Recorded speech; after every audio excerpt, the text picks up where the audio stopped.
በእርግዝና የመጨረሻው 3 ወር ውስጥ ብዙዎች ከሚቸገሩበት ነገር ውስጥ የመጀመሪያው እንቅልፍ ማጣት ነው። በተለይ ማታ ማታ እንቅልፍ እምቢ ሊላችሁ ይችላል። እንዲሁም ቤተሰቦቻችሁ ለጥሎ ሲተኙ ባለቤቶቻችሁን ጨምሮ አጠገባችሁ ያሉ ሰዎች በጣም ሊያናድዷችሁ ሁሉ ይችላሉ። ይህን ለማስተካከል ሊያግዛችሁ የሚችሉ 3 ቲፖችን ዛሬ ልንገራችሁ።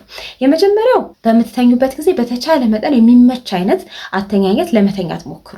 በሳይንስ የሚደገፈው በግራ በኩል መተኛት ነው። እንዲሁም ደግሞ ትራስ በጉልበቶቻችሁ መካከል ወገባችሁ ጋር እንዲሁም ደግሞ ማህፀናችሁ ስር ልክ እዚህ ጋር እንደሚታየው ደገፍ አድርጋችሁ ብትተኙ ዋና ጫና ያለባቸውን ቦታዎች ሰፖርት እንዲያገኙ እንዲሁም ደግሞ በቂ የሆነ ደም ወደ ተለያዩ የሰውነት ክፍሎቻችሁ እንዲደርስ አስተዋጽኦ ስለሚያደርግ እንደዚህ አድርጋችሁ ብትተኙ ጥሩ ነው ማለት ነው።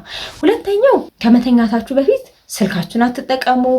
ሌላ ጭንቀታችሁን ቢዚ ሊያደርግ የሚችል ነገርም አታድርጉ። ከሱ ይልቅ ቀለል ያሉ ሰውነት እንቅስቃሴዎችን ወይም ስትሬች ማድረግ፣ ለምሳሌ እዚህ ላይ እንደምትመለከቱት፣ እንዲሁም ደግሞ ሰውነትን ሊያረጋጉ የሚችሉ አተነፋፈሶችንም ለመለማመድ ሞክሩ።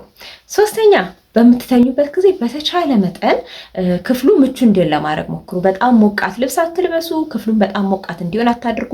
በተቃራኒው በጣም ቀዝቃዛም እንዲሆን አታድርጉ ማለት ነው። ከዛ በተጨማሪ ሊያስፈልጋችሁ የሚችል ነገር ለምሳሌ ሌሊት ላይ ውሃ ቢጠማችሁ ሊያስፈልጋችሁ ስለምሳሌ አጠገባችሁ ውሃ አድርጉ። ስለዚህ ምቾታችሁን በተቻለ መጠን ለመጠበቅ ሞክሩ ማለት ነው። ተጨማሪ ትራሶችን ካስፈለጋችሁ አቅራቢያችሁ ላይ አድርጉ።